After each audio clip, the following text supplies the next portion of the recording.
Arestado ang 5 katao, kabilang ang isang mag-ama sa bypass operation sa Purok 3, Barangay Oro, Legazpi City, alas 7:15 kagabi, Hulyo 27. Kinilala ang mag-amang sospek na si alias Ayam, 59 anyos at alias Eric, 31 anyos, parehong residente ng nasabing barangay. Habang kinilala naman ang tatlong iba pang individual na sina alias Mary Rose, 43 anyos, alias Joshua, 25 anyos, residente ng Manito Albay, at alias Ronald, 37 anyos, residente ng Barangay Buragwis, Legazpi City. Ayon sa Intelligence Agent 3 ng PIDEA Albay na si Nue Brigel, inaresto ang mga sospek matapos na mahulog sa kanilang operasyon sa kasong paglabag sa Republic Act 9165 o Comprehensive Dangerous Drugs Act of 2002 ang mga ito. Na-recover rin sa mga sospek ang aabot sa 50.3 grams ng hinihinalang shabu na tinatayang nagkakahalaga ng mahigit 200,000 pesos.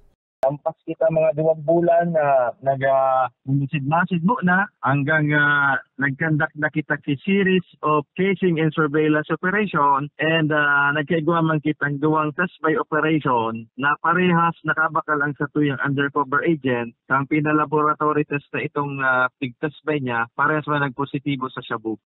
Marami na rin umanong nakapagpaabot ng sumbong sa opisina ng PIDEA Albay patungkol sa illegal na transaksyon ng mga sospek. Ini mismong harong haluin nang ko-complain ini kang barangay officials diyan sa nasabing barangay and digdiman sa kataid na barangay, so ang nagrereklamo kani sa tuya duwang barangay. Sa ngayon, nasa kustudiya pa ng PIDEA Albay ang mga sospek para sa kaukulang disposisyon.